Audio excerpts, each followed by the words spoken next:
ঘড়ির কাঁটা আর অ্যালার্মের আওয়াজ তার আগেই যার সকাল শুরু হয়।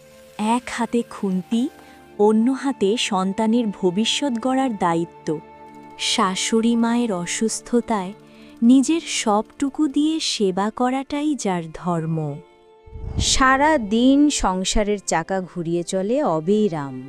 কিন্তু হঠাৎ শরীরটা যেন আর সায় দিচ্ছে না, গা পুড়ে যাচ্ছে জ্বরে।